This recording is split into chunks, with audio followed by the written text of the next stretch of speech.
Hey everyone, welcome back to Sir Video Entertainment's Beginner's Guide to Better Sounding MIDI Sequences.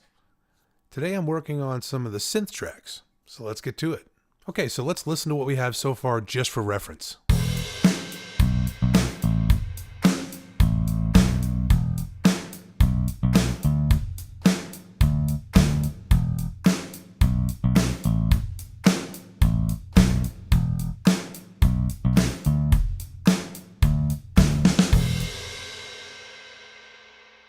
It's starting to sound pretty good, but we have a lot more to do, so let's keep going.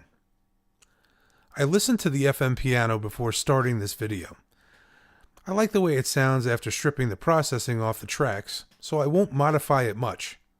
Maybe a little EQ in the final mix stages, but for now it works great.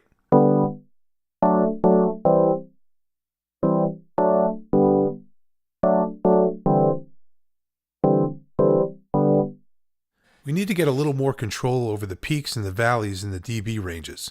We can accomplish this by adding a compressor limiter to the track. Here's another mix tip. If you add compression to an instrument, chances are pretty good you'll have to add an EQ as well. Compression tends to change tone.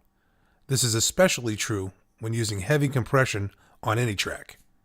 Applying an EQ after the compressor in your effects chain should get you back to the original tone. Of course, you'll have to play with it a little to get there.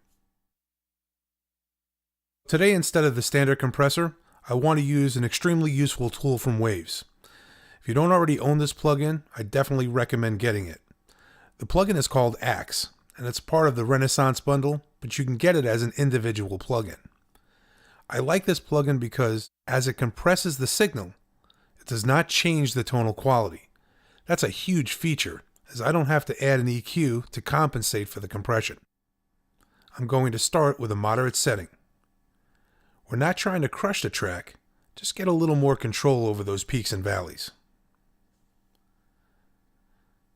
Okay, we'll pull the fader to 0 and listen as we slowly bring it into the mix.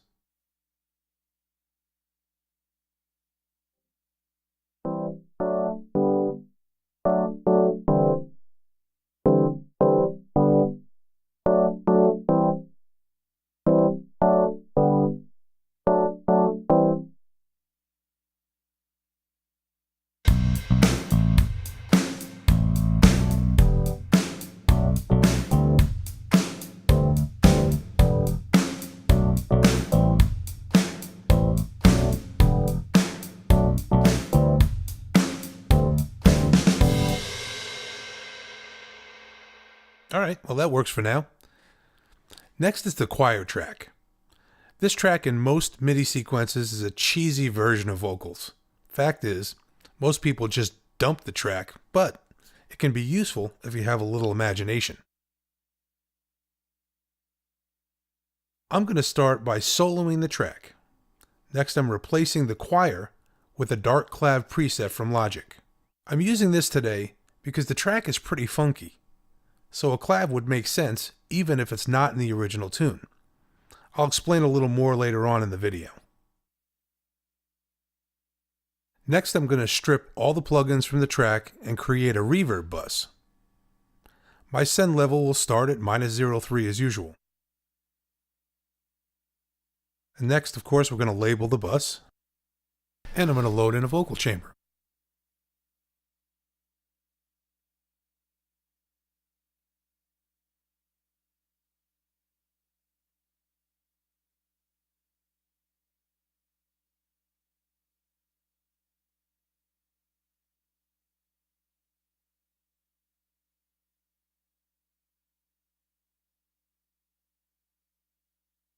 Okay, we'll go ahead and reduce the fader to 0.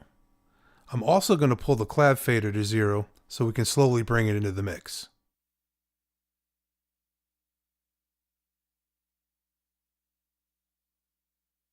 So let me give you a brief explanation of why we're even keeping this track.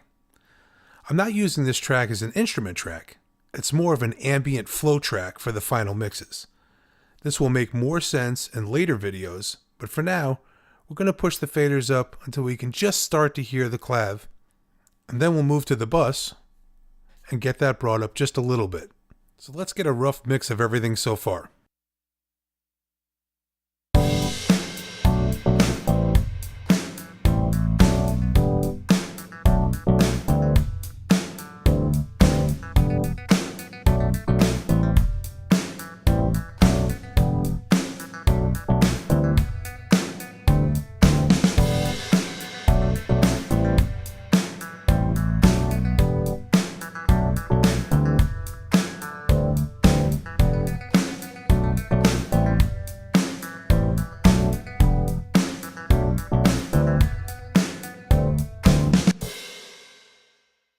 Well, it's sounding better all the time. That's it for this edition, but get ready for the next video as we work on something slightly more difficult, the horn section. As always, we appreciate your support. Thanks for watching.